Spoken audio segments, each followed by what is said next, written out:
병원 복도에 차가운 형광등 불빛이 흰 벽에 반사되어 눈이 부셨다. 최명자는 환자복 바지를 움켜쥐었다. 손가락 끝이 미세하게 떨렸다. 파킨슨병 초기 증상이라고 했다. 하지만 정말 그것 때문인지 아니면 지금 이 상황 때문인지 스스로도 알 수 없었다. 구독과 좋아요는 큰 힘이 됩니다. 대학병원 VIP 병동 8층 가족 상담실. 딸 은영과 사위 재훈이 정신과 전문의 맞은편에 나란히 앉아 있었다. 명자는 그 옆 약간 비껴난 자리에 혼자 앉아 있었다. 마치 심판받는 사람처럼. 은영이 서류 몇 장을 의사 앞으로 밀어냈다. 딸의 손은 떨림 하나 없이 안정적이었다. 명자는 그 손을 보며 문득 생각했다. 저 손으로 몇 명의 환자를 수술했을까? 저 손으로 생명을 살렸을까? 그런데 지금 저 손은 무엇을 하려는 걸까? 교수님, 어머니 상태가 심각합니다. 은영의 목소리는 침착했다. 대학병원 소화기내과 과장으로 20년을 일한 의사의 목소리였다. 어제도 병실에서 간호사에게 소리를 지르셨어요. 약 먹는 것도 거부하시고요. 이미 신경과에서 파킨슨 진단을 받으셨는데 우울증까지 의심되는 상황입니다. 명자는 입을 열려고 했다. 어제 일은 그게 아니었다. 간호사가 엉뚱한 약을 가져왔다. 자신이 먹던 혈압약이 아니라 낯선 분홍색 알약이었다. 그래서 물어본 것뿐이었다. 이게 무슨 약이냐고. 그런데 간호사는 대답 대신 은영에게 전화를 걸었고 은영은 엄마, 의료진 지시 따르세요 라고만 했다. 엄마. 은영이 명자를 돌아보았다. 그 눈빛에는 따뜻함이 없었다. 제발 가만히 계세요. 의사 선생님 말씀 방해하지 마시고요. 명자의 입이 다물어졌다. 마치 누군가 목을 조르는 것 같았다. 40년간 교단에 섰던 사람이었다. 수백 명의 아이들 앞에서 조리 있게 말했던 사람이었다. 그런데 지금은 자기 딸 앞에서 한마디도 못하고 있었다. 혼자 계시면 위험합니다. 재훈이 끼어들었다. 변호사인 사위의 말투는 법정에서 쓰는 것처럼 정확하고 단호했다. 낙상으로 입원하신 지 2주밖에 안 됐는데 벌써 3번이나 병실 밖으로 나가시려고 하셨어요. 간호사들이 말려서 다행이지 그대로 나가셨으면 큰일 날 뻔했습니다. 나가려고 한 게 아니었다. 화장실에 가려고 했던 것이었다. 병실 안 화장실 문이 고장나서 복도 끝 화장실을 쓰라고 했다. 그런데 복도로 나서자마자 간호사가 달려와서 팔을 붙잡았다. 어머님 어디 가세요? 보호자 허락 없이 나가시면 안 돼요. 허락? 화장실 가는데도 허락이 필요한가? 정신과 전문의가 명자를 바라보았다. 명자는 그 시선을 피하고 싶었다. 마치 현미경 아래 놓인 표본이 된 기분이었다. 환자분 요즘 기분이 어떠세요? 저는. 명자가 입을 열었다. 목소리가 갈라졌다. 저는 괜찮습니다. 어머니 그게 문제예요. 은영이 한숨을 쉬었다. 본인은 괜찮다고 하시는데 객관적으로 보면 전혀 괜찮지 않으세요. 이게 바로 병식이 없다는 증거예요, 교수님. 병식. 자신이 병들었다는 것을 인식하는 능력. 명자는 그 단어를 알고 있었다. 딸이 의대생이었을 때 명자에게 설명해 준 적이 있었다. 엄마, 정신과 환자들은 자기가 아프다는 걸 모르는 경우가 많대요. 그게 제일 무서운 거래요. 그때 명자는 대수롭지 않게 들었었다.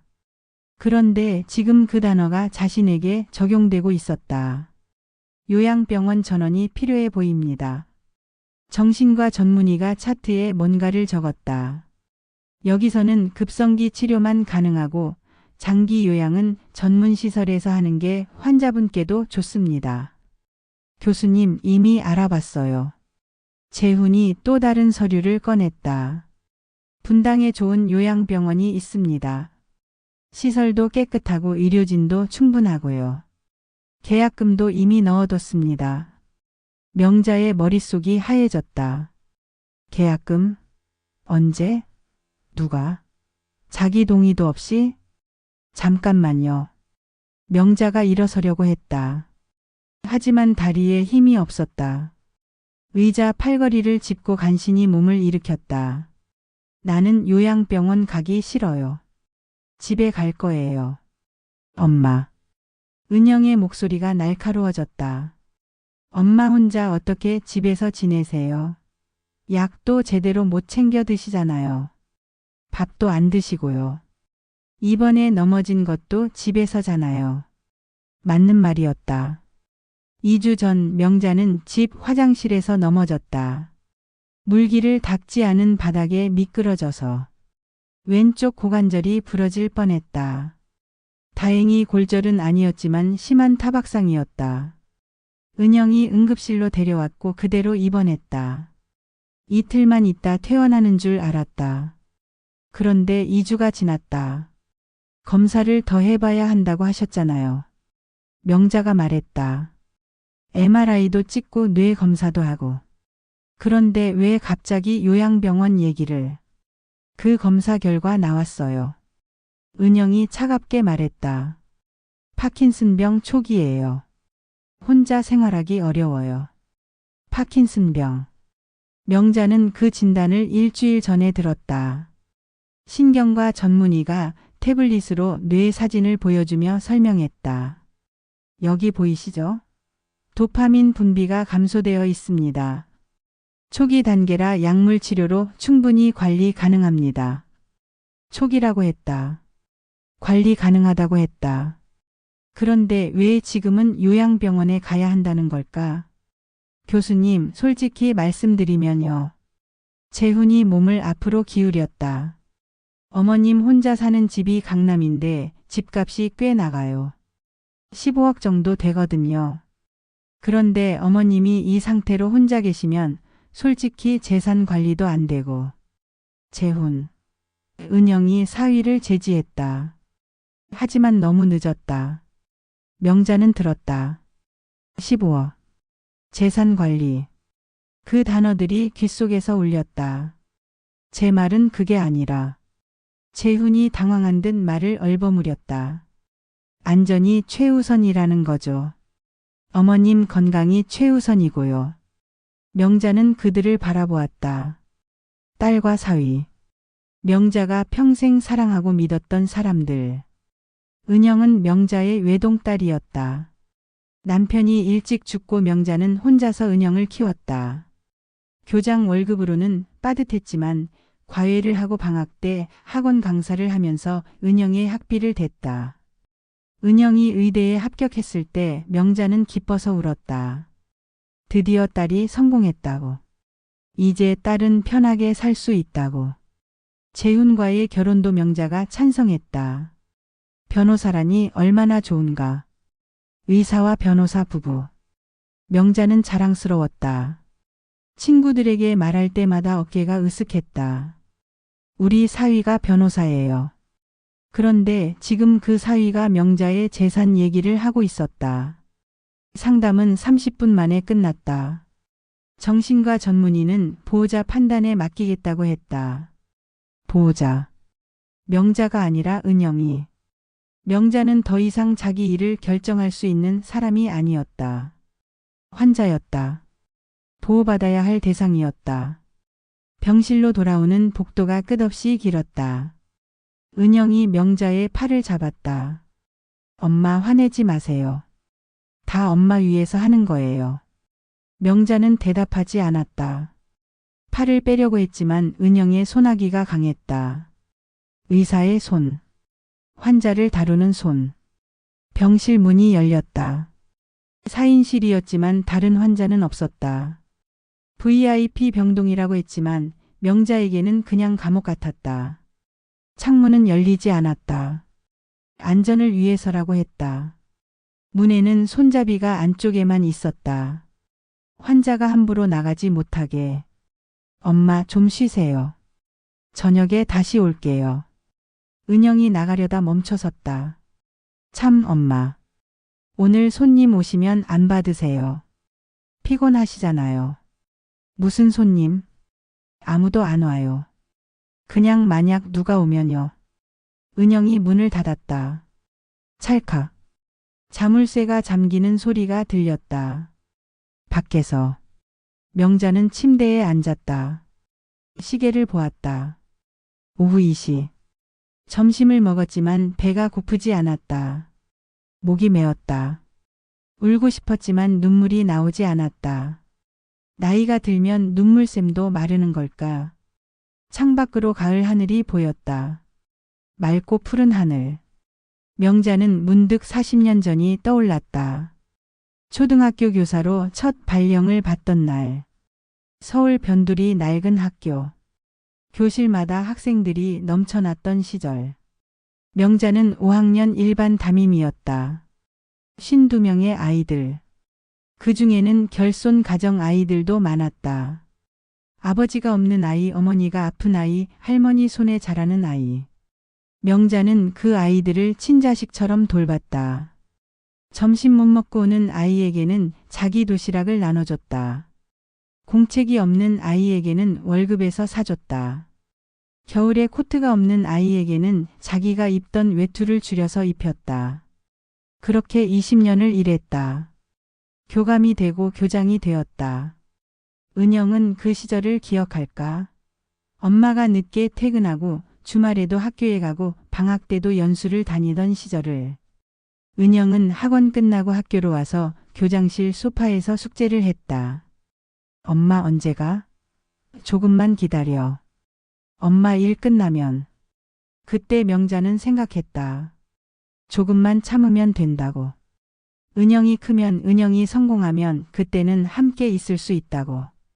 하지만 은영은 자랐고 성공했고 결혼했고 이제 엄마를 요양병원으로 보내려 하고 있었다. 저녁 6시 간호사가 저녁 식사를 가져왔다. 죽이었다. 호박죽. 명자는 죽을 싫어했다. 치아가 성한데 왜 죽을 먹어야 하나. 밥 주세요. 명자가 말했다. 보호자분이 죽으로 드시라고 하셨어요. 간호사가 웃으며 말했다. 친절한 미소였지만 거절할 수 없다는 뜻이었다. 명자는 죽을 한 숟가락 떴다. 목으로 넘어가지 않았다. 2숟가락 더 먹고 숟가락을 놓았다. 배가 고팠지만 먹고 싶지 않았다. 밤 9시 간호사가 다시 왔다. 약 드실 시간이에요. 종이컵에 알약 3개가 들어 있었다. 명자는 그중 하나를 집어들었다. 분홍색. 어제 거부했던 그 약. 이게 뭐예요? 수면제예요. 잘 주무시라고요. 나는 잠 잘 와요. 이거 안 먹어도 돼요. 어머님, 보호자분이 꼭 드시라고 하셨어요. 간호사의 미소가 조금 굳어졌다. 안 드시면 제가 곤란해요. 명자는 약을 입에 넣었다. 물을 마셨다. 간호사가 지켜보았다. 잘 삼키셨죠? 혀 밑에 숨기시는 분들도 계셔서요. 명자는 입을 벌렸다. 간호사가 확인하고 나갔다. 명자는 침대에 누웠다. 천장이 빙글빙글 돌았다. 약 기운이었다. 눈꺼풀이 무거워졌다. 잠이 왔다. 강제로 오는 잠. 저항할 수 없는 잠. 얼마나 잤을까? 명자는 목소리에 잠이 깼다. 희미하게 들렸다. 복도에서 들려오는 소리. 은영의 목소리였다. 명자는 침대에서 일어나려 했지만 몸이 말을 듣지 않았다. 수면제 때문이었다. 그래도 귀는 또렷했다. 어머니 아파트 처분 서류는 준비됐어. 재훈의 목소리였다. 응, 부동산 중개인이랑 다 얘기했어. 시세보다 조금 낮춰서 금매로 내놓으면 한 달 안에 팔린대. 성년후견인 신청은? 다음 주에 법원 가. 정신과 진단서도 나왔고 신경과 소견서도 있으니까 문제없을 거야. 성년후견인. 명자는 그 단어를 알고 있었다. 스스로 판단할 능력이 없는 사람을 대신해서 법적 행위를 할 수 있는 제도. 치매 노인, 정신질환자, 지적장애인. 그런 사람들을 위한 제도. 그런데 왜 자기 얘기를 하는 걸까? 요양병원 계약금은 이미 넣었어. 3천만 원. 한 달에 500만 원이야. 500? 비싸네. VIP실이야. 1인실에 간병인 상주하고. 어머니가 아무데나 가실 수는 없잖아. 체면도 있고. 체면. 명자는 그 단어에 코웃음을 쳤다. 아니, 치고 싶었지만 입이 움직이지 않았다. 체면 때문에 비싼 요양병원에 보내는 게 아니었다. 딸의 체면 때문이었다. 대학병원 과장의 어머니가 싸구려 요양원에 있으면 안 되니까. 15억에서 3천 빼고 중개 수수료 빼고 세금 빼면 한 13억 정도 남겠네. 절반씩 나누자. 너희 집 대출 갚고 우리는 아이들 유학 자금으로. 그래.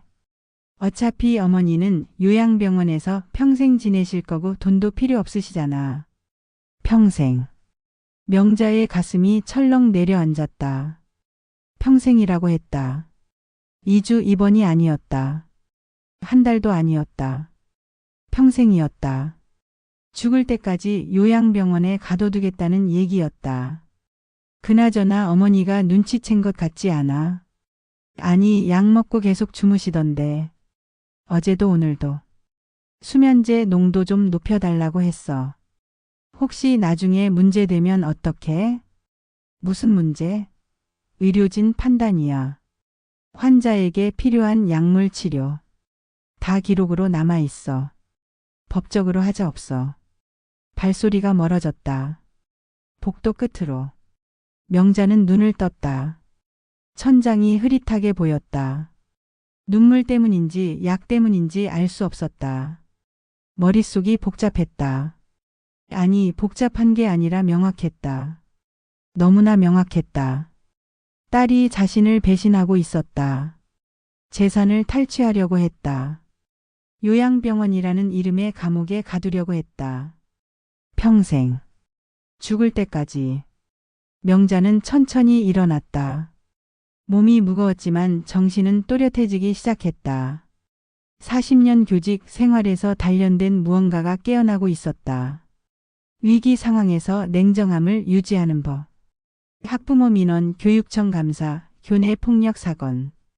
명자는 수없이 많은 위기를 겪었다. 그때마다 명자는 감정에 휩쓸리지 않고 상황을 분석했다. 증거를 수집했다. 대응 전략을 세웠다. 지금도 그렇게 해야 했다. 명자는 침대 옆 서랍을 열었다. 안에는 은영이 가져다 준 짐이 들어 있었다. 세면도구, 속옷, 양말. 그리고 명자의 핸드폰. 명자는 핸드폰을 집어들었다. 배터리가 20%밖에 남지 않았다. 충전기는 없었다. 은영이 가져오지 않았다. 아니, 의도적으로 안 가져온 것 같았다. 명자는 핸드폰을 켰다. 떨리는 손가락으로 화면을 터치했다. 누구에게 전화해야 할까? 경찰? 아니, 아직은 아니었다. 증거가 없었다. 복도에서 들은 대화는 증거가 아니었다. 명자의 증언일 뿐이었다. 그리고 명자는 지금 판단력이 떨어진 환자였다. 아무도 믿지 않을 것이었다. 친구. 명자에게는 절친한 친구가 몇 명 있었다. 같은 학교에서 일했던 동료 교사들. 퇴직 후에도 한 달에 한 번씩 모임을 가졌다. 하지만 그들에게 이 상황을 어떻게 설명해야 할까? 내 딸이 나를 요양병원에 보내서 재산을 빼앗으려 해. 그들은 믿을까? 아니면 명자 언니, 딸이 좋은 곳으로 모시려는 건데 왜 그래? 라고 할까?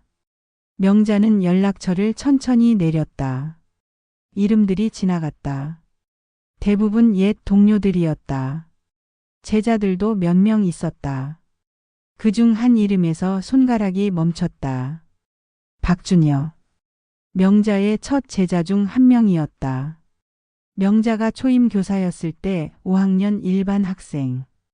아버지 없이 할머니 손에 자란 아이. 공부는 잘했지만 가난했다. 명자가 장학금을 받을 수 있게 추천서를 써줬고 중학교 입학금도 보태줬다. 준혁은 훌륭하게 자랐다. 법대를 나와 변호사가 되었다. 지금은 서울 강남에 법률사무소를 운영하고 있었다. 가끔 명자에게 안부 전화를 했다. 명절 때는 선물도 보냈다. 선생님, 제가 오늘 있는 건 다 선생님 덕분입니다. 명자는 준혁의 번호를 눌렀다. 신호음이 울렸다. 한 번, 두 번, 세 번. 받지 않았다. 당연했다. 밤 10시가 넘었다.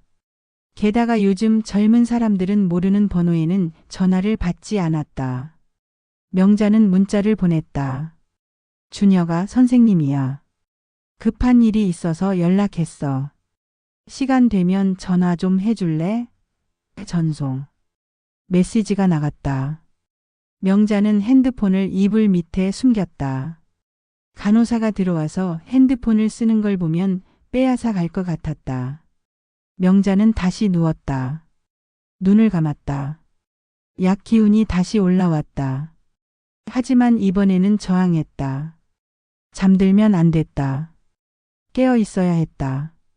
얼마나 지났을까? 핸드폰이 진동했다. 명자는 벌떡 일어나 핸드폰을 꺼냈다. 준혁에게서 온 문자였다. 선생님, 무슨 일이세요? 제가 전화 드릴게요. 전화가 왔다. 명자는 최대한 작은 목소리로 받았다. 준혁아. 선생님, 왜 이렇게 목소리가 작으세요? 어디 편찮으세요? 나 지금 병원에 있어. 병원요? 어디가 아프세요? 명자는 짧게 설명했다. 낙상으로 입원한 것, 2주째 퇴원하지 못하고 있는 것, 딸과 사위가 요양병원으로 보내려는 것. 그리고 오늘 밤 들은 대화. 준혁은 한동안 말이 없었다. 명자는 그가 믿지 않는다고 생각했다. 역시 너무 황당한 얘기였나. 의사인 딸이 어머니를 속인다는 게. 선생님. 준혁의 목소리가 낮아졌다. 제가 내일 아침에 병원 갈게요. 어느 병원이세요? 서울대병원 VIP 병동 8층. 그런데 은영이가. 염려 마세요. 제가 처리할게요. 선생님, 절대 아무 서류에도 사인하지 마세요. 특히 성년후견인 관련 서류는 절대 안 됩니다. 알았어. 그리고 선생님, 핸드폰 꼭 숨겨놓으세요. 배터리 아끼시고요. 제가 내일 충전기 가져갈게요. 전화가 끊겼다. 명자는 핸드폰을 다시 이불 밑에 숨겼다. 가슴이 두근거렸다. 약 때문인지 긴장 때문인지 알 수 없었다. 하지만 처음으로 희망이 보이는 것 같았다. 준혁이 온다. 준혁은 변호사다. 재훈보다 10년 경력이 많은 베테랑 변호사다. 명자는 다시 누웠다. 이번에는 잠이 왔다. 수면제 때문이 아니라 안도감 때문이었다. 자신은 혼자가 아니었다. 40년간 심어온 씨앗 중 하나가 이제 자신을 구하러 오고 있었다. 다음 날 아침 명자는 간호사가 가져온 약을 먹지 않았다. 오늘은 속이 안 좋아요. 약 먹으면 토할 것 같아요. 간호사는 난처한 표정을 지었지만 보호자에게 연락하겠다고 하고 나갔다. 10시쯤 은영이 왔다. 엄마 왜 약 안 드셨어요? 속이 안 좋아서. 그래도 약은 드셔야죠. 은영이 다시 약을 가져왔다. 이번에는 직접 먹이려고 했다. 명자는 입을 다물었다. 엄마. 은영의 목소리가 날카로워졌다. 왜 이러세요? 제가 지금 엄마 치료하는 거예요. 협조 좀 하세요. 그때 문이 열렸다. 간호사가 아니었다. 낯선 남자였다. 아니, 낯선 게 아니었다. 명자는 그를 알아봤다. 50대 초반의 남자. 키가 크고 어깨가 넓었다. 정장을 입었고 서류 가방을 들고 있었다. 박준혁 변호사입니다. 그가 명함을 내밀었다. 은영에게. 은영의 얼굴이 굳었다. 누구세요? 최명자 여사님의 법률 대리인입니다. 준혁이 웃었다. 하지만 그 미소에는 온기가 없었다. 의뢰인과 상담할 일이 있어서 왔습니다. 법률 대리인? 은영이 명자를 돌아보았다. 엄마, 이게 무슨... 은영 씨. 준혁이 끼어들었다. 잠깐 밖에서 얘기할 수 있을까요?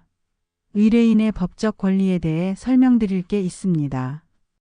은영은 얼굴이 창백해졌다. 재훈을 불렀다. 재훈이 왔다. 그리고 세 사람은 복도로 나갔다. 문이 닫혔다. 명자는 침대에 앉아 있었다. 손이 떨렸다. 하지만 이번에는 두려움 때문이 아니었다. 분노 때문이었다. 40년간 쌓아온 모든 것이 타오르고 있었다. 교사로서의 자존심, 어머니로서의 사랑, 그리고 한 인간으로서의 존엄. 창밖으로 가을 햇살이 들어왔다. 마르지 않을 것 같던 눈물샘에서 눈물이 흘러내렸다. 이번에는 슬픔의 눈물이 아니었다. 싸울 준비가 된 사람의 눈물이었다. 복도에서 들리는 목소리가 점점 커졌다. 명자는 귀를 기울였다. 은영의 목소리였다. 저희 어머니는 지금 판단 능력이 없으세요.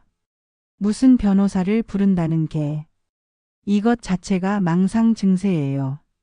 망상이라고 하셨습니까? 준혁의 목소리는 차분했다. 그렇다면 의학적 증거를 보여주시죠. 최명자 여사님이 법적 판단 능력이 없다는 정신과 소견서 말입니다. 잠시 침묵이 흘렀다. 은영이 서류를 가져왔다. 준혁이 읽더니 눈썹을 올렸다. 이 소견서에는 치매나 판단 능력 상실이라는 표현이 없는데요. 우울 증세 의심이라고만 되어 있습니다. 그게 똑같은 말이에요. 은영이 말했다. 아닙니다. 법적으로 완전히 다릅니다. 준혁이 서류를 접었다. 우울증은 성년후견인 개시 사유가 아닙니다. 재훈이 끼어들었다. 박 변호사님, 저도 변호사입니다. 가족이 환자의 안전을 위해 요양시설을 알아보는 건 정상적인 일이에요. 그렇죠. 하지만 환자 본인의 동의 없이 재산을 처분하는 건 정상적이지 않습니다. 은영의 얼굴이 하얗게 질렸다. 준혁은 병실로 들어와 명자에게 몇 가지 질문을 했다. 날짜, 장소, 대통령 이름. 명자는 모두 정확하게 답했다. 선생님, 요양병원에 가시고 싶으세요? 아니요. 집에 가고 싶어요. 준혁이 주치의를 불렀다. 김태수 교수는 난처한 표정으로 인정했다. 파킨슨 초기 단계에서는 인지 기능이 대부분 정상입니다. 환자 본인이 의학적 결정을 내릴 수 있습니다. 그날 오후 준혁은 명자의 퇴원 절차를 밟기 시작했다.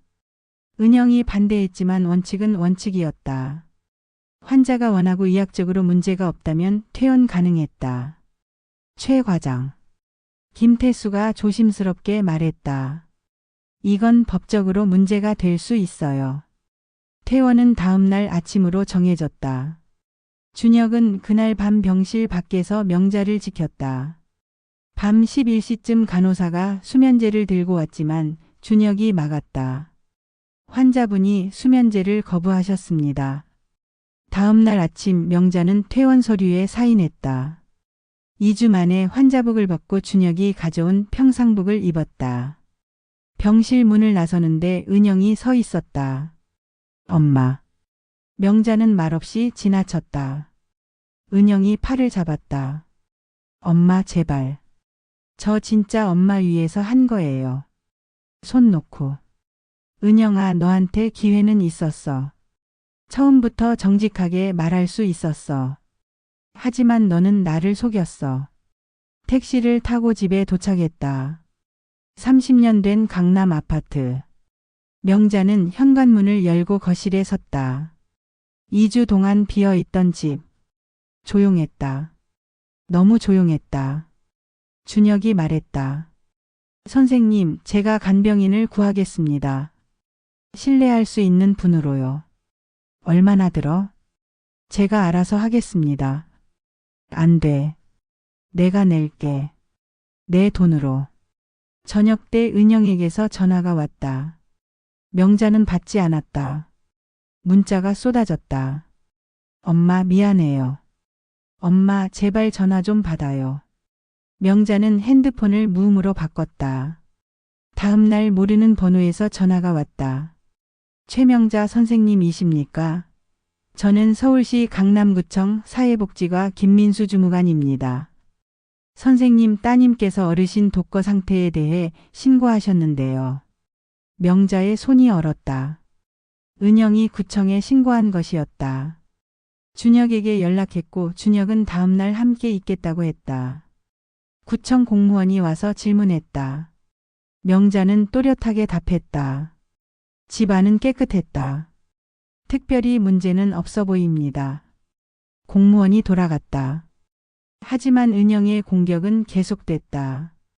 새벽마다 초인종이 울렸다. 나가보면 아무도 없었다. 명자의 핸드폰으로 이상한 문자가 오기 시작했다. 당신은 미쳤어요. 요양원에 가는 게 당신을 위해서예요.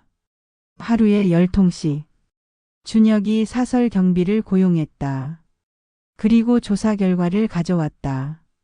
선생님, 은영 씨 부부의 재정 상태를 알아봤습니다. 부채가 상당합니다. 재훈 씨가 작년에 큰 소송에서 져서 손해배상 우억.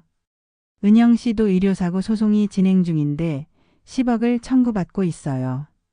명자의 얼굴이 굳었다. 그걸 나한테 한마디도 안 했어.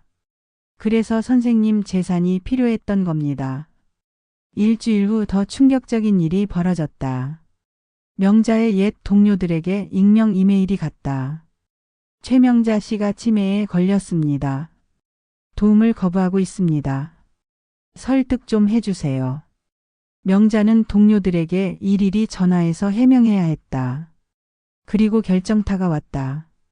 준혁이 심각한 표정으로 찾아왔다.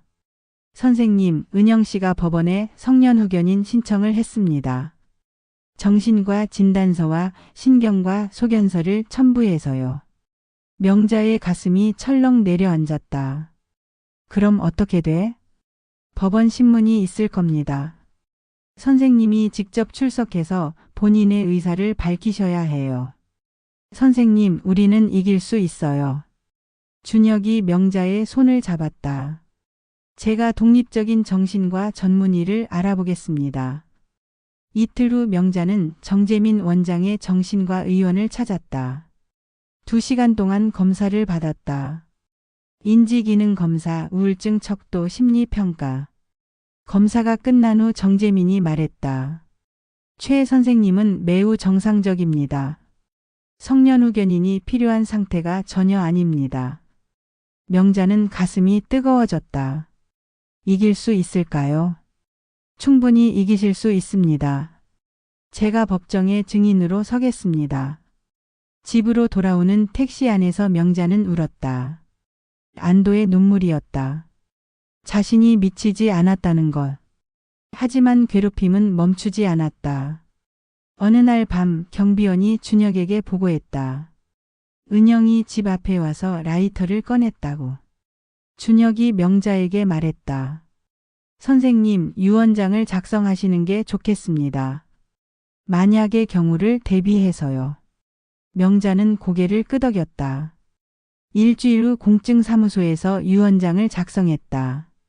내가 사망하면 재산의 80%는 교육장학재단에 기부한다. 나머지 20%는 딸 최은영에게 상속한다. 단 내 사망이 부자연스러운 경우 은영의 상속분도 전액 장학재단에 기부한다. 법정 신문일이 3주 후로 잡혔다. 준혁은 매일 찾아와 명자를 준비시켰다. 예상 질문 대답하는 법, 법정 태도. 선생님, 가장 중요한 건 침착함입니다. 저쪽이 흔들려고 할 겁니다. 화를 내거나 울면 안 됩니다. 알았어. 절대 울지 않을게. 준비 기간 동안 명자는 간병인 숙자 씨와 함께 규칙적인 생활을 했다. 제때 약을 먹고 운동하고 책을 읽었다. 몸과 마음을 단련했다. 법정에서 당당하게 서기 위해 밤마다 명자는 다짐했다. 포기하지 않겠다고. 끝까지 싸우겠다고. 자신의 존엄을 지키겠다고. 40년 교직 생활이 헛되지 않았다. 수백 명의 아이들을 가르치며 배운 것이 있었다. 포기하지 않는 법. 끝까지 노력하는 법. 법정신문 전날 밤 명자는 잠들 수 없었다. 옷장에서 교장 시절에 입던 감색 정장을 꺼냈다. 단정하고 품이 있었다. 내일은 교장으로 돌아가야 했다. 40년간 단련된 품격과 위엄을 보여줘야 했다. 창밖으로 달이 보였다. 보름달이었다. 밝았다. 명자는 창가에 섰다. 달빛을 받으며 마지막으로 다짐했다. 내일 법정에서 자신이 누구인지 보여주겠다고. 쉽게 무너지지 않는 사람이라는 것을. 76년을 살아온 인간의 존엄이 무엇인지. 해가 떠올랐다. 명자는 일찍 일어나 샤워하고 정장을 입었다. 거울을 보았다.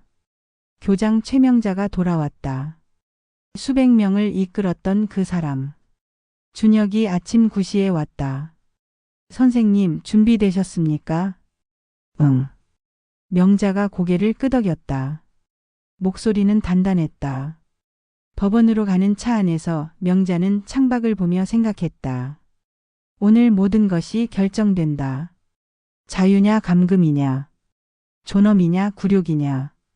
명자는 주먹을 꽉 쥐었다. 이길 것이다. 반드시.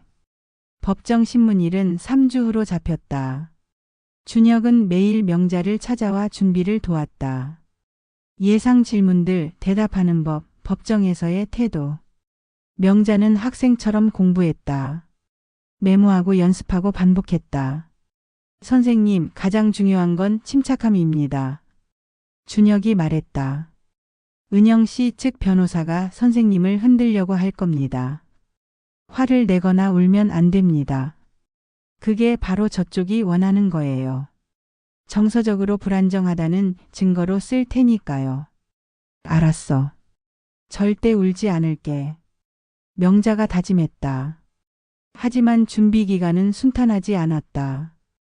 은영의 공격은 계속되었다. 먼저 명자의 주치의였던 신경과 전문의가 법원에 추가 소견서를 제출했다.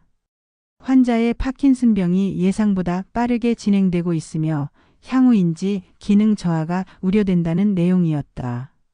준혁이 그 소견서를 보고 눈살을 찌푸렸다. 이건 말이 안 됩니다. 선생님이 퇴원하신 지 고작 3주밖에 안 됐는데 어떻게 진행 속도를 판단해요. 게다가 인지 기능 저하는 아직 발생하지도 않았잖아요. 의사들끼리 짜고 쓴 거겠지. 명자가 쓴 웃음을 지었다. 은영이가 동료들한테 부탁한 거야. 저쪽도 필사적인 것 같습니다. 준혁이 말했다. 하지만 우리도 의학적 증거를 확보해야 합니다. 제가 알아본 곳이 있는데 독립적인 정신과 평가를 받아보시겠어요? 그래야겠지. 이틀 후 명자는 강북의 한 정신과 의원을 찾았다. 원장은 60대 후반의 온화한 인상을 가진 의사였다. 이름은 정재민. 준혁이 알아본 바로는 법정 증인으로 여러 번 선 경험이 있는 권위 있는 의사였다. 정재민은 명자를 2시간 동안 면담했다. 인지기능 검사, 우울증 척도 검사, 심리평가. 명자는 성실하게 답했다. 검사가 끝난 후 정재민이 말했다. 최 선생님, 선생님은 매우 정상적입니다. 정말요? 명자의 목소리가 떨렸다. 네. 인지기능은 같은 연령대 평균 이상이고 우울증 지표도 정상 범위입니다. 파킨슨병이 있으시지만 초기 단계라 일상생활에 전혀 지장이 없습니다. 정재민이 안경을 벗으며 말을 이었다. 솔직히 말씀드리면 성년후견인이 필요한 상태가 전혀 아닙니다. 명자는 가슴이 뜨거워졌다. 처음으로 전문가에게 정상이라는 말을 들었다. 미치지 않았다는 확인. 자신이 옳았다는 증명. 선생님. 정재민이 조심스럽게 말했다. 혹시 따님과의 관계 때문에 이런 일을 겪으시는 건가요? 명자는 잠시 망설이다 고개를 끄덕였다. 네, 딸이 제 재산을 노리고 있어요. 정재민은 한숨을 쉬었다. 제가 40년 동안 정신과 의사로 일하면서 이런 케이스를 많이 봤습니다. 자식이 부모를 정신병자로 만들려는 경우요. 재산 때문에. 정말 안타까운 일입니다. 이길 수 있을까요? 명자가 물었다. 충분히 이기실 수 있습니다. 제가 법정에 증인으로 서겠습니다. 선생님이 완전히 정상이시라는 걸 의학적으로 증명해 드리죠. 명자는 집으로 돌아오는 길에 울었다. 택시 뒷좌석에서 조용히. 안도의 눈물이었다. 자신이 미치지 않았다는 것. 싸울 수 있다는 것. 하지만 은영의 공격은 멈추지 않았다. 일주일 후 명자의 집 근처에서 이상한 일이 벌어지기 시작했다. 새벽마다 현관 초인종이 울렸다.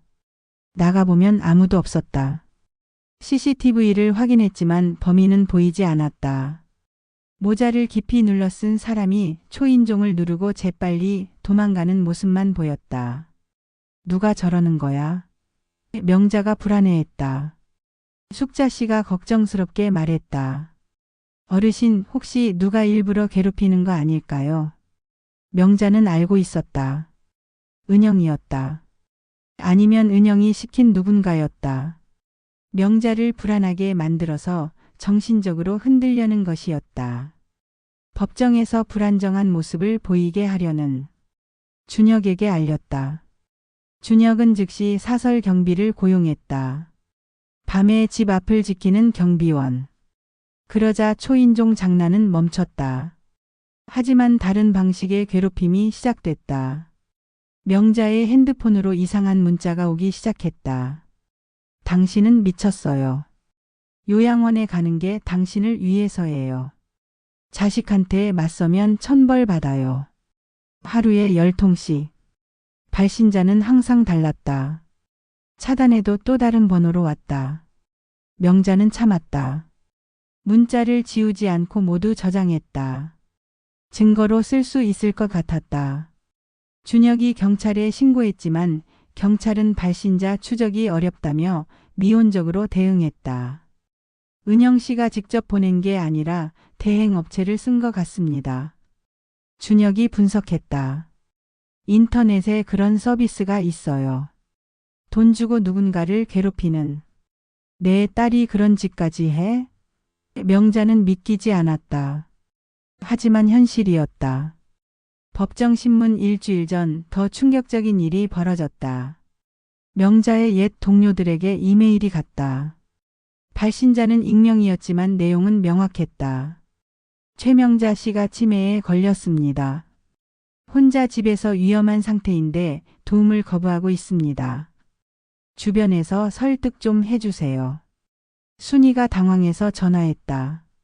언니, 이게 무슨 일이야? 동료들한테 이메일이 왔는데. 나 치매 아니야. 명자가 단호하게 말했다. 은영이가 거짓말을 퍼뜨리고 있는 거야. 세상에. 순이는 말문이 막혔다. 명자는 동료들에게 일일이 전화해야 했다. 해명하고 설명하고 사정을 털어놓았다. 다들 놀라워했고 분노했고 명자 편을 들어줬다. 하지만 그 과정 자체가 명자를 지치게 했다. 선생님, 견딜만 하세요? 준혁이 걱정스럽게 물었다. 견뎌야지. 선생님, 준비되셨습니까? 응. 명자가 고개를 끄덕였다. 법원까지는 차로 30분이었다. 가는 내내 명자는 창밖을 보았다. 서울의 거리가 지나갔다. 평범한 사람들이 평범한 하루를 시작하고 있었다. 명자만 전쟁터로 가고 있었다. 법원에 도착했다. 큰 건물이었다. 명자는 여기 와본 적이 없었다. 평생 법과 무관하게 살았다. 하지만 오늘은 달랐다. 3층 가정법원 대기실. 명자와 준혁이 앉아 있었다. 건너편에는 은영과 재훈, 그리고 그들의 변호사가 앉아 있었다. 은영은 명자를 보지 않았다. 고개를 숙이고 있었다. 재훈은 서류를 들여다보는 척했다. 최명자 씨 사건 입장하세요. 법원 직원이 호명했다. 법정 문이 열렸다. 명자는 심호흡을 하고 들어갔다. 법정은 생각보다 작았다. 판사석, 증인석, 방청석. TV에서 보던 것과 비슷했지만 실제로 보니 더 위압적이었다. 판사가 들어왔다. 50대 중반의 여자 판사였다. 이름은 서영애. 표정은 엄숙했지만 눈빛은 따뜻해 보였다. 성년후견인 개시 심판 사건을 시작하겠습니다. 서영애 판사가 말했다. 신청인 측부터 주장하세요. 은영의 변호사가 일어섰다. 40대 후반의 남자였다. 이름은 황인서. 준혁이 조사한 바로는 가족법 전문 변호사였고 이런 케이스를 수십 건 승소시킨 베테랑이었다. 재판장님, 피신청인 최명자 씨는 현재 76세로 파킨슨병과 우울증을 앓고 있습니다. 황인석이 서류를 들며 말했다. 신경과 전문의와 정신과 전문의의 소견서가 첨부되어 있으며 두 전문의 모두 피신청인의 판단 능력에 의문을 제기하고 있습니다. 의문을 제기한다고 해서 판단 능력이 없는 건 아니지 않습니까? 서영의 판사가 물었다. 물론입니다. 하지만 피신청인은 최근 비정상적인 행동을 보였습니다. 병원에서 의료진의 권고를 거부하고 자해 퇴원을 강행했으며 현재 혼자 생활하며 자신의 건강을 방치하고 있습니다. 준혁이 벌떡 일어났다. 이해 있습니다. 환자가 치료를 거부할 권리는 법으로 보장되어 있습니다. 그리고 피신청인은 혼자가 아니라 간병인과 함께 생활하고 있습니다. 인정합니다. 서영희 판사가 고개를 끄덕였다. 신청인 측 계속하세요. 황인석이 다른 서류를 꺼냈다. 재판장님, 피신청인은 최근 피해 망상 증세를 보이고 있습니다. 자신의 딸이 재산을 빼앗으려 한다는 근거 없는 주장을 하고 있으며 근거가 있습니다. 명자가 소리쳤다. 참을 수 없었다. 준혁이 명자의 팔을 잡았지만 명자는 일어섰다. 근거가 있어요. 내 딸이 병원 복도에서 한 말을 내가 다 들었어요. 최 선생님, 진정하세요. 준혁이 속삭였다. 조용히 하십시오. 서영희 판사가 명자를 보았다. 피신청인은 나중에 진술 기회가 있습니다. 명자는 앉았다. 손이 떨렸다. 화가 났다. 저쪽에서는 거짓말을 늘어놓고 자신은 가만히 들어야만 했다. 황인석이 계속 말했다. 피신청인의 이런 망상은 정신과적 치료가 필요한 상태입니다. 하지만 본인이 치료를 거부하고 있어 상태가 악화될 우려가 있습니다. 따라서 신청인인 딸 최은영 씨를 성년후견인으로 선임하여 피신청인의 재산 관리와 의료적 결정을 대신할 수 있도록 해주시기 바랍니다. 신청인 측 주장 들었습니다. 서영희 판사가 말했다. 피신청인 측 반론하세요. 준혁이 일어섰다. 재판장님, 피신청인은 전혀 정상입니다. 인지 기능, 판단 능력 모두 또렷합니다. 저희가 독립적인 정신과 전문의에게 평가를 받았으며 그 결과 피신청인은 성년후견인이 필요한 상태가 전혀 아니라는 소견을 받았습니다. 준혁이 정재민 원장의 소견서를 제출했다. 서영희 판사가 받아 읽었다. 표정이 조금 변했다. 정재민 박사의 소견서입니까? 정 박사는 이 분야의 권위자이신데. 서영희 판사가 중얼거렸다. 황인석이 끼어들었다. 재판장님, 하지만 정재민 박사는 피신청인을 단 한 번 면담했을 뿐입니다. 반면 신청인 측 전문의들은 피신청인을 2주 동안 입원 중에 지속적으로 관찰했습니다. 관찰이 아니라 감금이었습니다. 준혁이 반박했다. 피신청인은 본인의 의사에 반해 병원에 억류되었고 과다한 수면제를 투여받았으며 심지어 휴대폰도 빼앗길 뻔했습니다. 증거가 있습니까? 서영의 판사가 물었다. 투약 기록이 있습니다. 준혁이 서류를 제출했다. 피신청인에게 투여된 졸피뎀 용량이 통상 용량의 2배입니다. 이는 의학적으로 정당화되기 어려운 과다 투약입니다. 황인석이 서류를 확인하고 당황한 표정을 지었다. 예상하지 못한 증거였다. 그리고 재판장님. 준혁이 계속 말했다. 신청인 최은영 씨와 그 배우자 박재훈 씨는 현재 심각한 재정 위기에 처해 있습니다. 저희가 확인한 바로는 총 부채가 10억 원이 넘습니다. 이들이 성년후견인이 되려는 이유는 피신청인의 복지가 아니라 재산 탈취입니다. 방청석이 술렁였다. 은영이 고개를 들었다. 얼굴이 새하얗게 변했다. 재훈은 황인석과 급히 속삭였다. 신청인 측 이에 대해 반론 있습니까? 서영의 판사가 물었다. 황인석이 일어섰다. 재판장님, 신청인의 재정 상태는 이 사건과 무관합니다. 우리는 피신청인의 판단 능력에 대해 다루고 있는 것이지 신청인의 동기를 심판하는 게 아닙니다. 동기는 중요합니다. 서영이 판사가 단호하게 말했다. 성년후견인은 피후견인의 이익을 위해 행동해야 합니다. 만약 신청인이 자신의 재정적 이익을 위해 이 신청을 한 것이라면 이는 심각한 문제입니다. 황인석은 입을 다물었다. 준혁이 다시 말했다. 재판장님, 저희는 증인을 신청했습니다. 정재민 박사님께서 오셨습니다.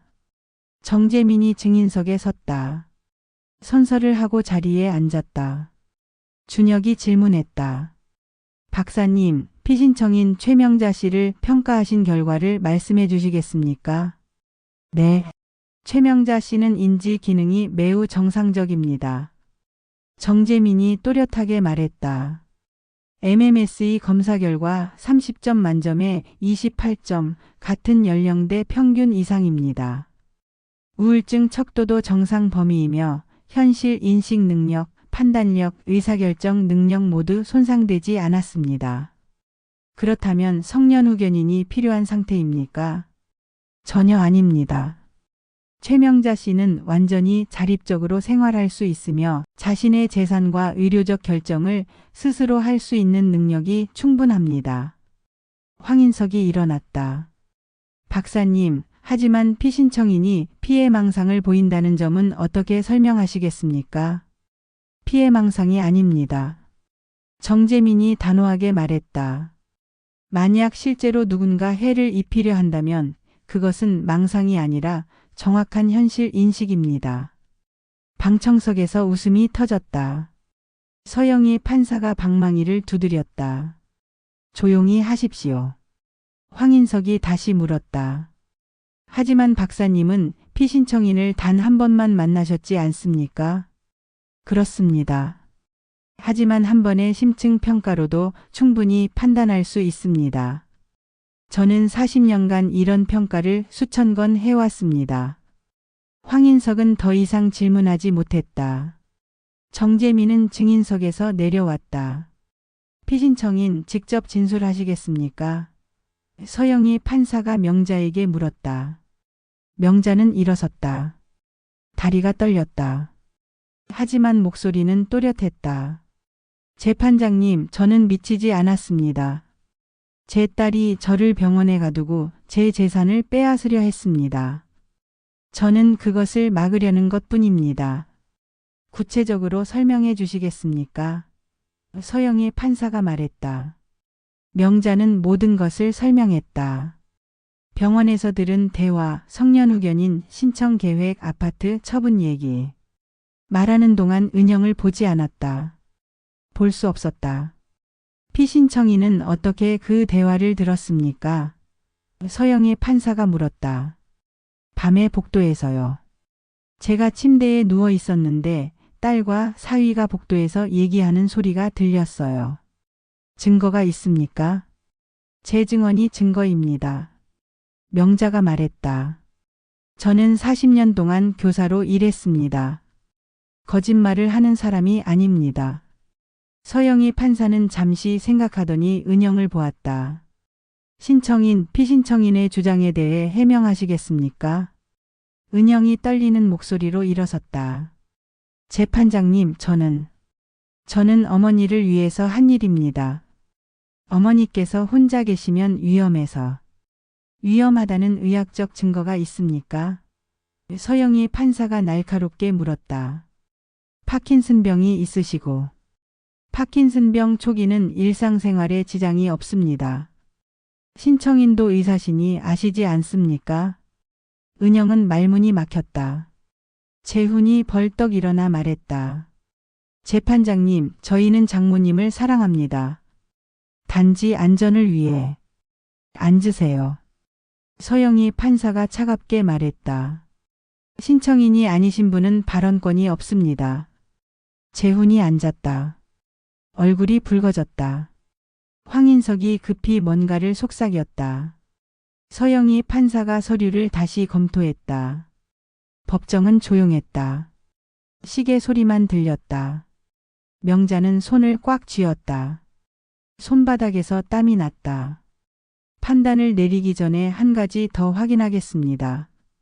서영이 판사가 말했다. 피신청인 본인의 재산을 어떻게 관리하고 계십니까? 은행 계좌를 가지고 있고 매달 연금이 들어옵니다. 공과금은 자동이체로 내고 생활비는 제가 직접 관리합니다. 어려움은 없습니까? 없습니다. 간병인 급여도 제가 직접 계산해서 드립니다. 피신청인의 아파트는 어떻게 할 계획입니까? 제가 살고 있는 집입니다. 팔 생각 없습니다. 제가 죽으면 딸에게 물려줄 겁니다. 하지만 지금은 제 집입니다. 서영이 판사가 고개를 끄덕였다. 알겠습니다. 잠시 휴정하겠습니다. 30분 후에 결정을 선고하겠습니다. 판사가 나갔다. 법정이 술렁였다. 명자는 주저앉았다. 온몸에 힘이 빠졌다. 준혁이 물을 가져왔다. 선생님, 잘하셨습니다. 이길 수 있을까? 명자가 떨리는 목소리로 물었다. 이길 겁니다. 판사님 표정을 봤죠? 저쪽을 의심하고 계세요. 30분이 1시간처럼 길었다. 명자는 화장실에 갔다. 거울을 보았다. 창백한 얼굴.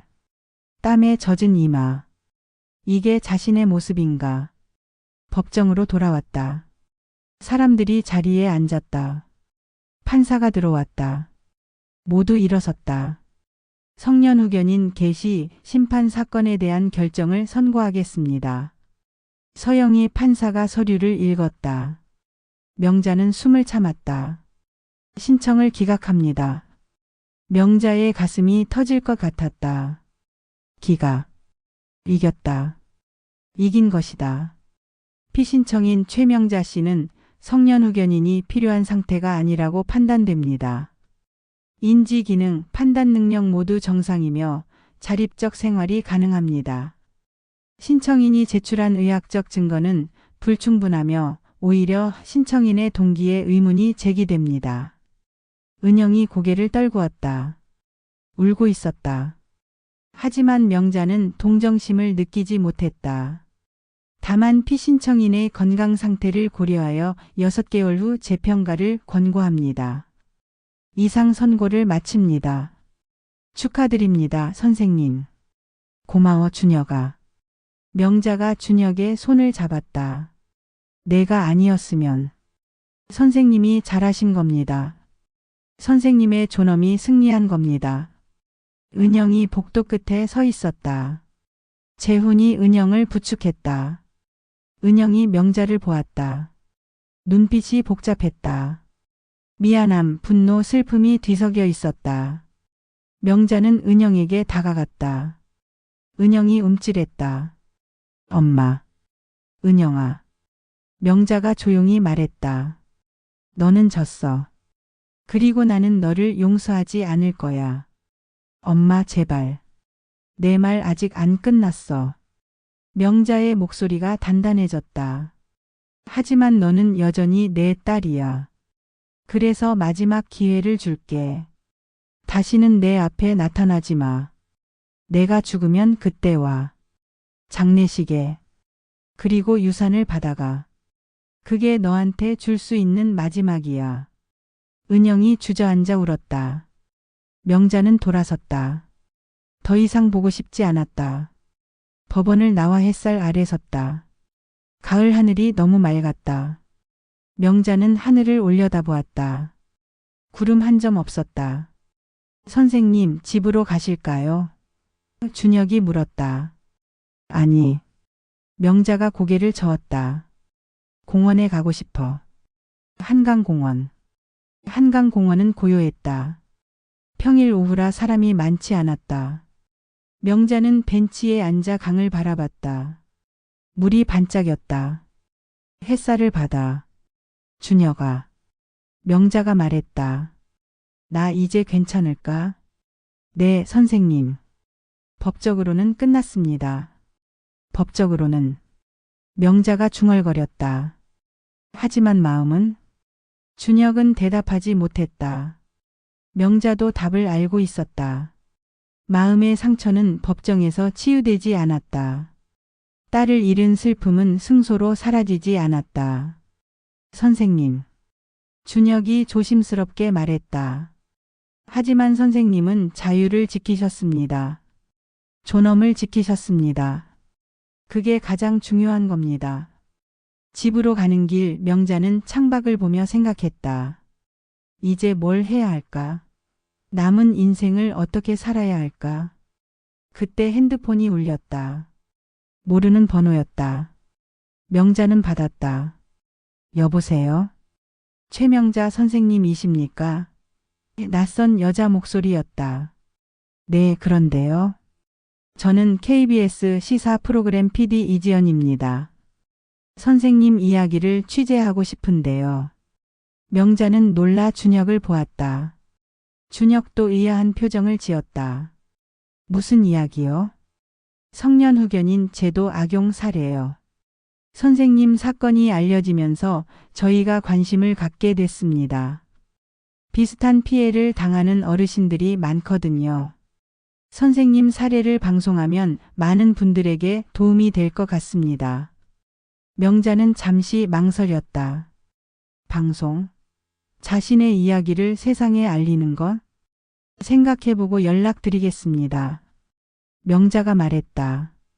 전화를 끊고 준혁을 보았다. 준혁아, 어떻게 생각해?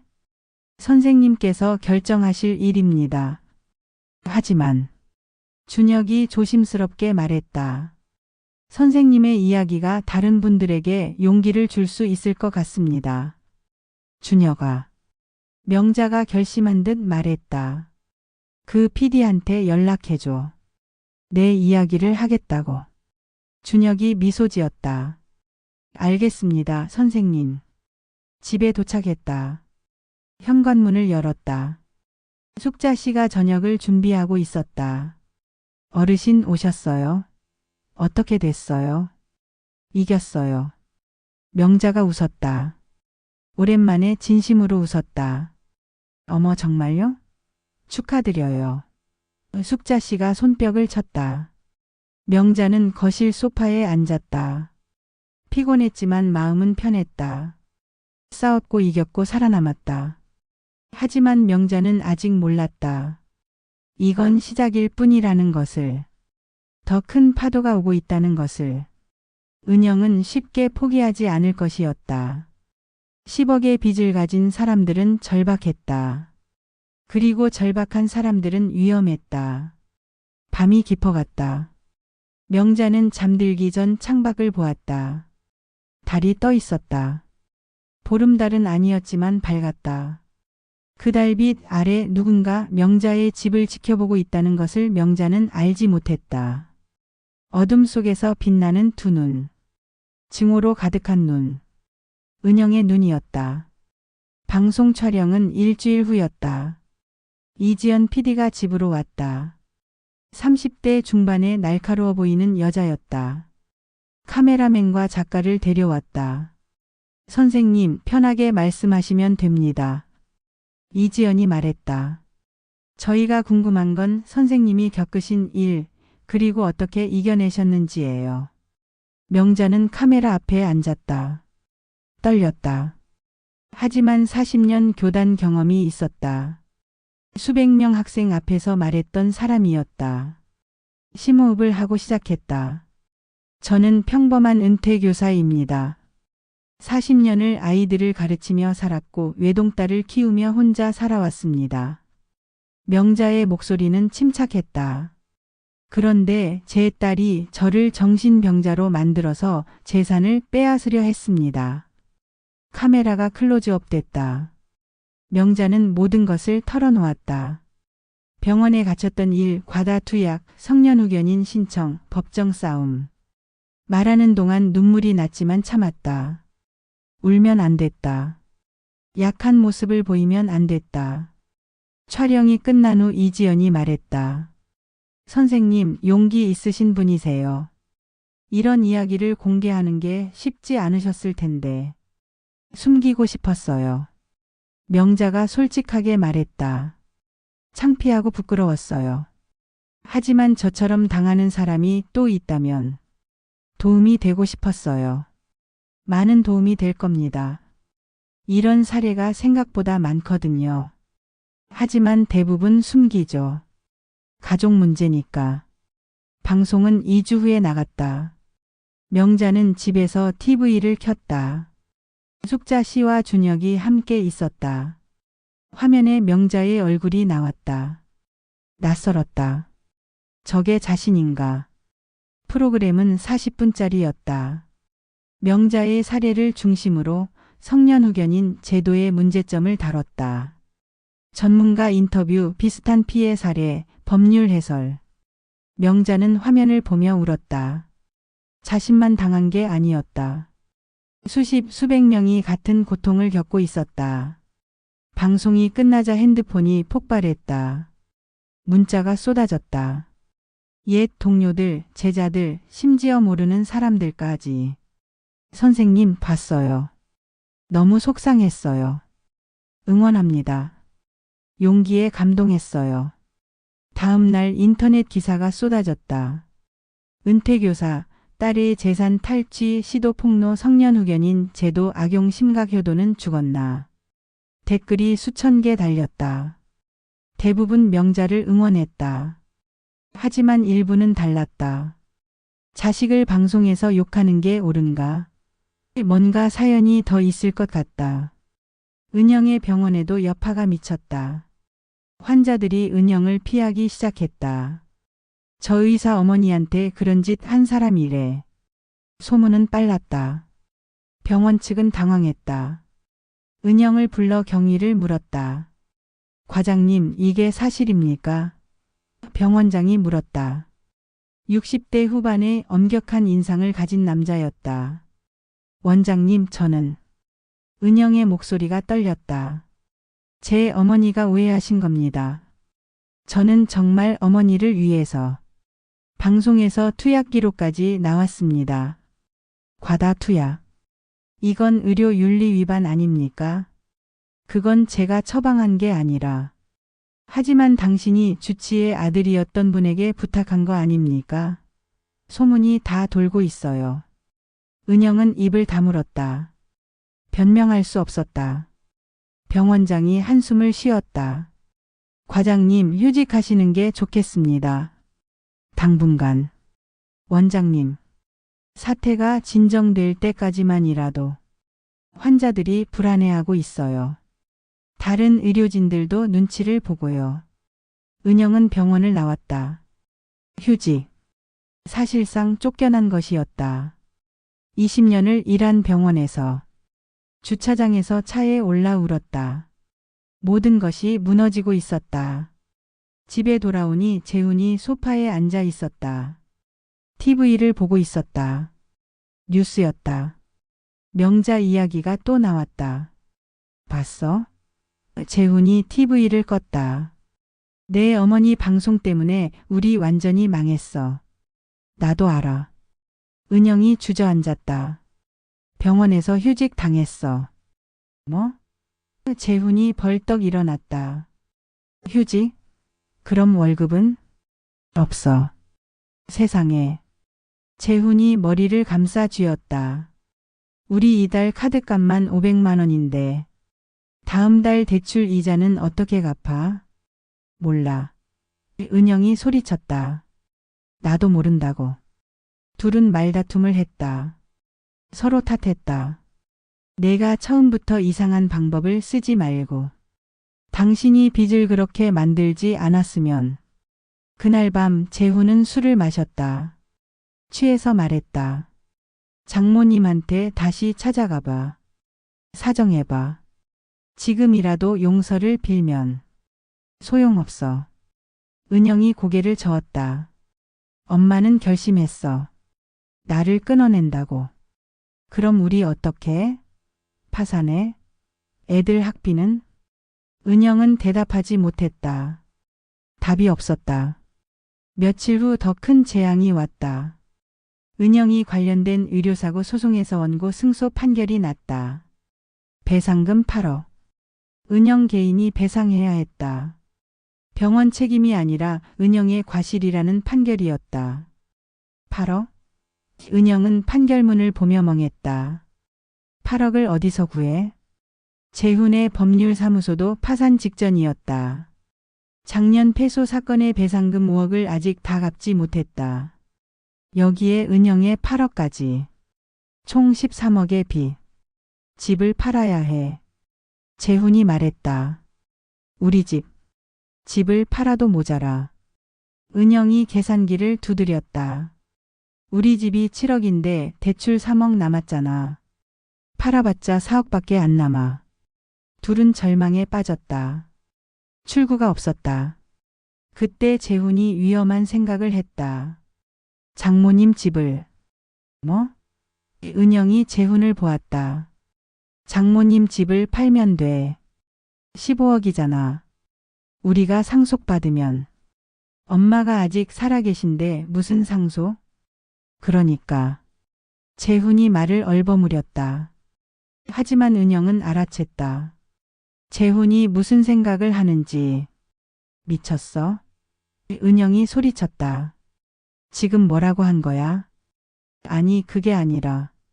난 그냥. 재훈이 당황했다. 나가. 은영이 재훈을 밀쳤다. 당장 나가. 왜 이래? 난 그냥 돈이 필요하다고. 엄마를 죽이자는 소리 아니었어? 은영의 목소리가 떨렸다. 아무리 그래도 그건 아니지. 재훈은 나갔다.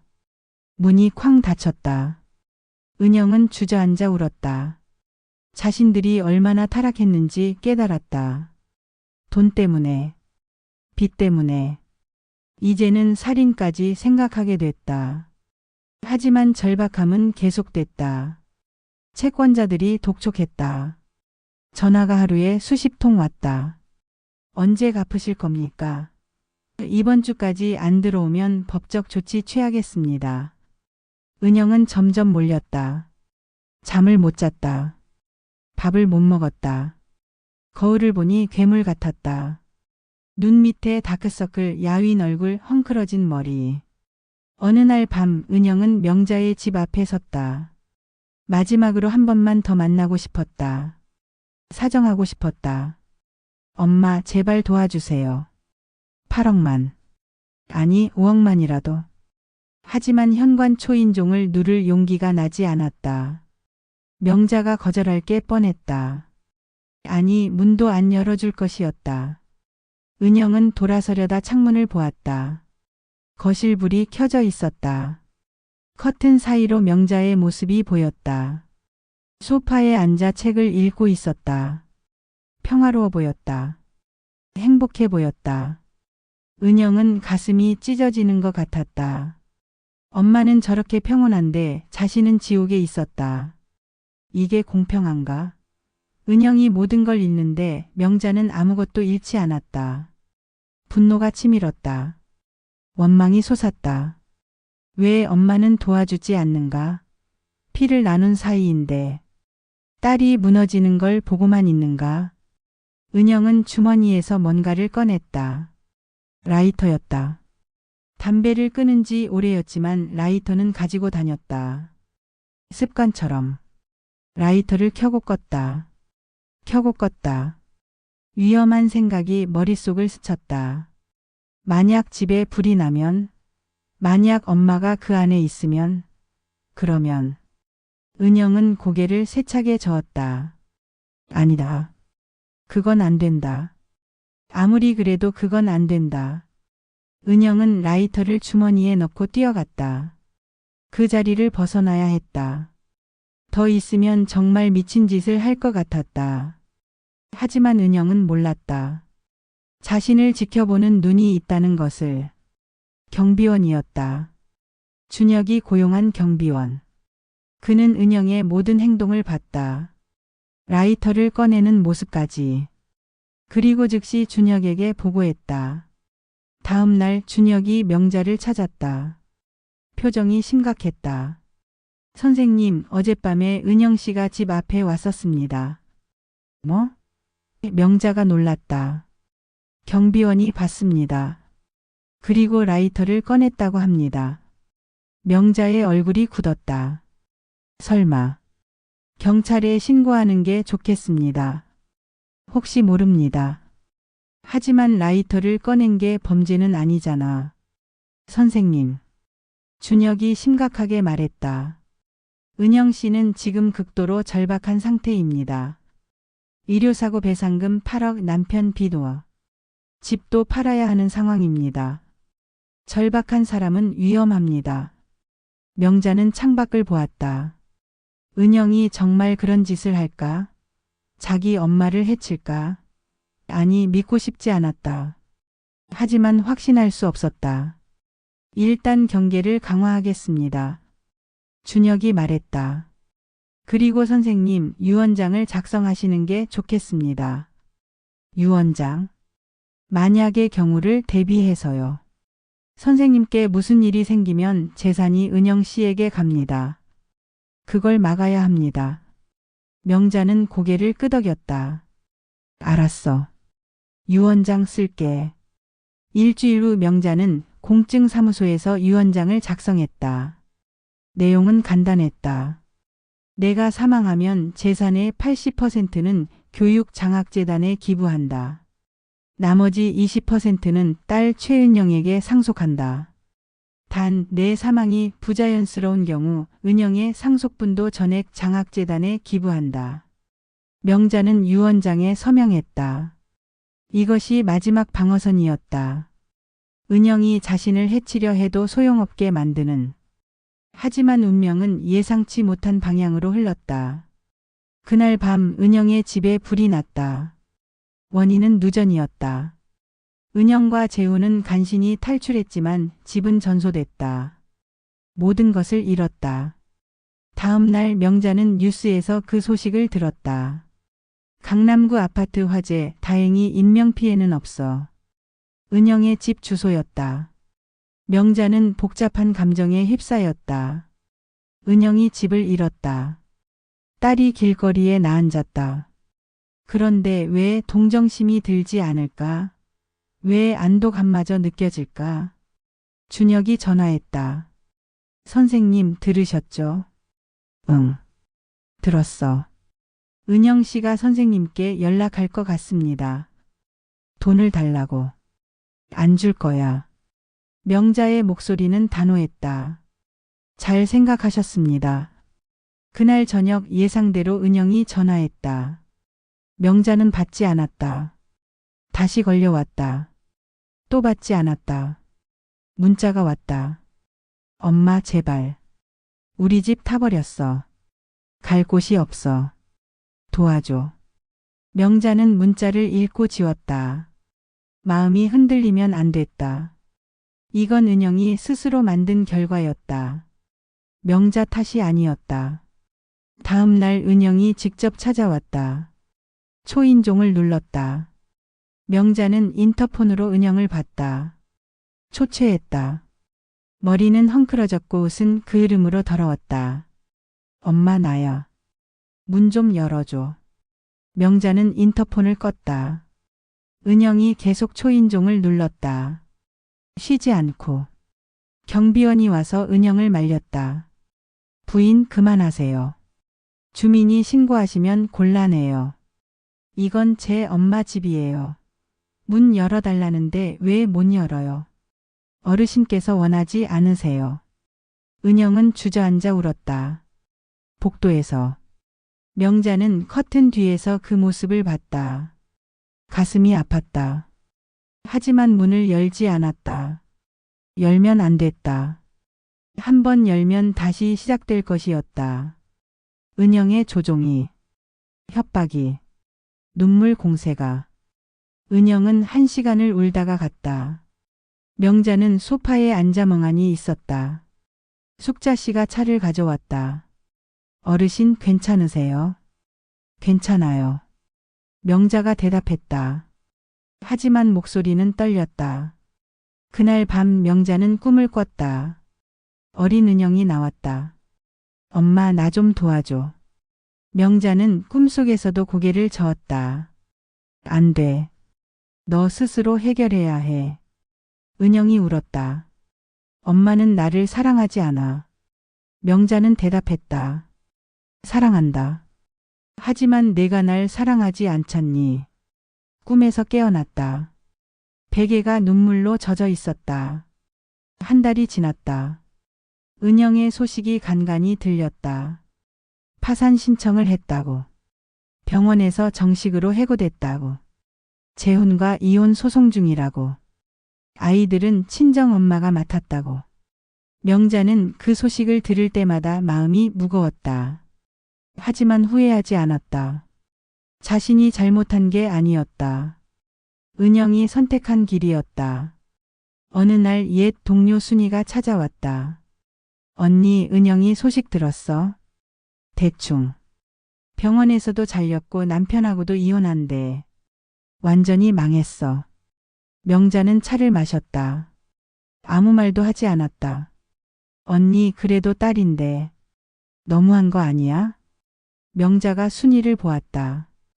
순이야 너라면 어떻게 했겠어? 나는. 순이가 말을 잇지 못했다. 은영이가 나를 병원에 가뒀어.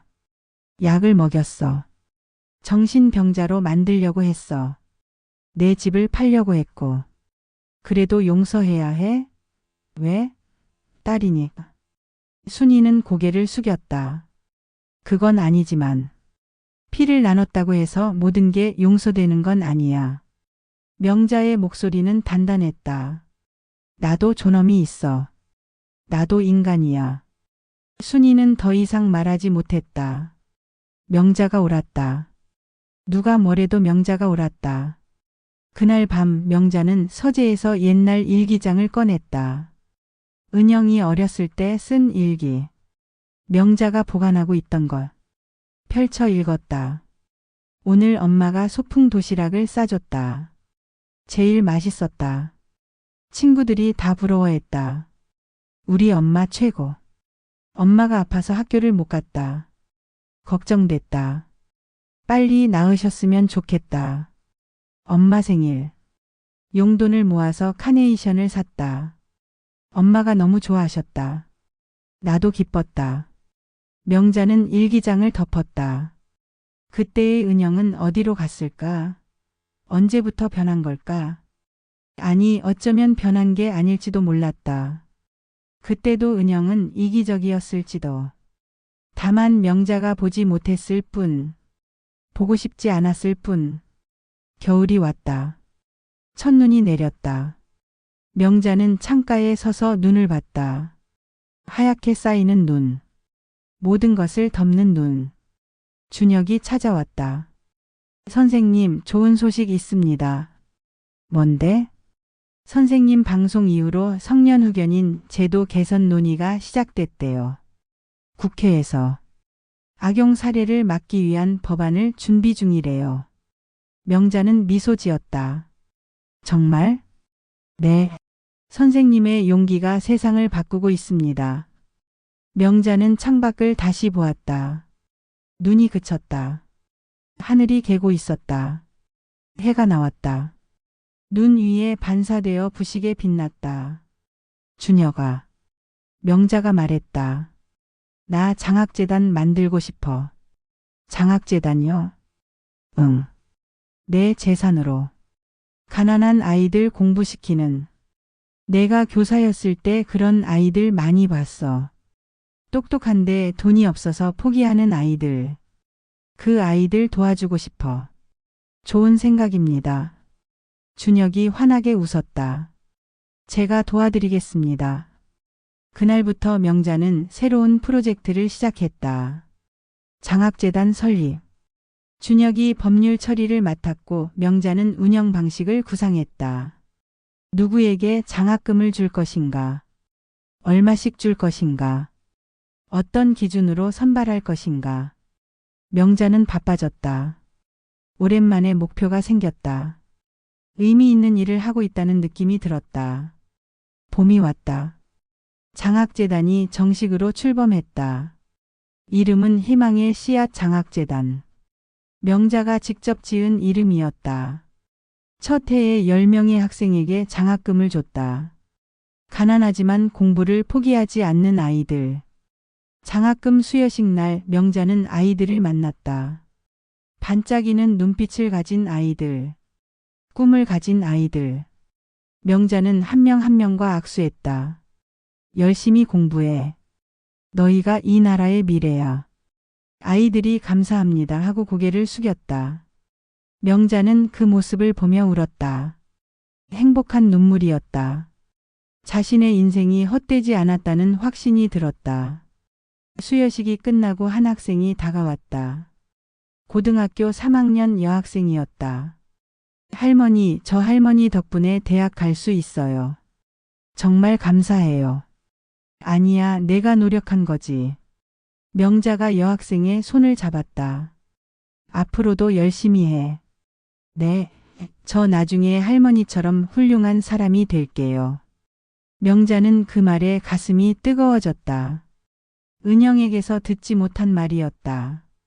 은영은 한 번도 엄마처럼 되고 싶어라고 말하지 않았다. 항상 자기 길만 갔다. 저녁에 집으로 돌아오니 현관 앞에 누군가 앉아 있었다. 명자는 가까이 가서 보았다. 은영이었다. 엄마. 은영이 일어섰다. 야위였다. 정말 많이 야위였다. 뼈만 남은 것 같았다. 뭐하러 왔어? 명자의 목소리는 차가웠다. 엄마 미안해. 정말 미안해. 은영이 무릎을 꿇었다. 내가 잘못했어. 내가 너무 욕심이 많았어. 엄마를 사랑하는 마음보다 돈을 더 사랑했어. 명자는 은영을 내려다봤다. 감정이 복잡했다. 불쌍하기도 했고 여전히 화가 나기도 했다. 일어나. 명자가 말했다. 엄마 용서해줘. 제발. 일어나라고 했어. 명자의 목소리에 힘이 들어갔다. 은영이 천천히 일어섰다. 명자와 눈을 마주쳤다. 은영의 눈에는 진심이 보였다. 후회가 보였다. 은영아. 명자가 조용히 말했다. 나는 너를 용서할 수 없어. 은영의 얼굴이 일그러졌다. 하지만 명자가 말을 이었다. 너를 도울 수는 있어. 엄마? 내일 재단 사무실로 와. 일자리를 줄게. 잡무 보조. 월급은 최저시급. 그걸로 다시 시작해. 은영은 믿을 수 없다는 표정이었다. 정말. 정말이야. 단 조건이 있어. 절대로 나한테 돈 달라는 소리 하지 마. 내 월급으로만 살아. 그리고 5년 동안 성실하게 일해. 그러면 그때 다시 생각해 볼게. 용서를. 은영이 울었다. 이번에는 진짜 눈물이었다. 고마워 엄마. 정말. 정말 고마워. 고맙긴. 내가 일로 증명해. 명자가 현관문을 열었다. 이제 가. 추우니까. 은영이 돌아섰다. 몇 걸음 걷다가 뒤돌아봤다. 엄마 사랑해. 명자는 대답하지 않았다. 문을 닫았다. 안으로 들어와 소파에 앉았다. 숙자 씨가 물었다. 어르신 괜찮으세요?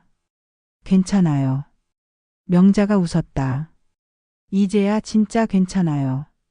그날 밤 명자는 일기를 썼다. 오랜만에 쓰는 일기였다. 오늘 은영이가 다시 찾아왔다. 용서를 빌었다. 나는 용서하지 않았다. 하지만 기회를 줬다. 이게 내가 엄마로서 할 수 있는 마지막이다. 은영이가 이 기회를 어떻게 쓸지는 은영의 몫이다. 나는 더 이상 은영의 인생에 책임지지 않는다. 은영도 이제 어른이다. 스스로 살아야 한다. 일기를 덮고 창밖을 봤다. 달이 떠 있었다. 밝았다. 명자는 달을 보며 생각했다. 인생이 이렇게 흘러가는구나. 예상했던 것과는 다르게. 하지만 그것도 괜찮다. 명자는 76세였다. 아직 건강했다. 파킨슨병은 약으로 잘 조절됐다. 앞으로 10년 어쩌면 20년을 더 살 수 있었다. 그 시간 동안 명자는 의미 있는 일을 할 것이었다. 장학재단을 키우고 더 많은 아이들을 도울 것이었다. 은영은 이제 명자의 인생에서 조연이었다. 주인공은 명자 자신이었다. 40년 동안 은영을 위해 살았다. 이제는 자신을 위해 살 차례였다. 창밖으로 첫 별이 보였다.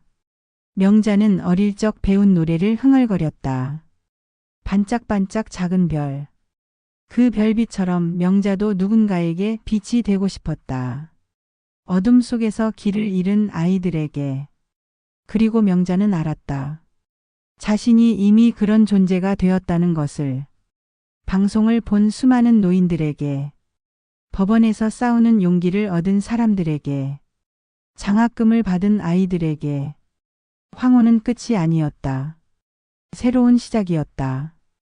명자의 이야기는 이제 막 진짜 장이 열리고 있었다. 그리고 그 이야기의 주인공은 누가 뭐래도 최명자 자신이었다. 밤은 깊었지만 명자는 잠들지 않았다. 내일 할 일을 생각했다. 재단 업무, 새로운 장학생 면접, 그리고 은영이가 정말 올지 확인하는 것. 바쁜 하루가 될 것이었다. 하지만 명자는 기대됐다. 오랜만에 인생이 기대됐다. 창밖에서 바람이 불었다. 봄바람이었다. 따뜻하고 부드러운. 그 바람이 커튼을 흔들었다. 마치 인사하는 것처럼. 안녕라고. 새로운 시작을 축하한다고. 명자는 미소 지으며 불을 껐다. 내일을 위해 자야 했다. 내일이 있으니까. 그리고 명자에게는 아직 많은 내일이 남아 있었다.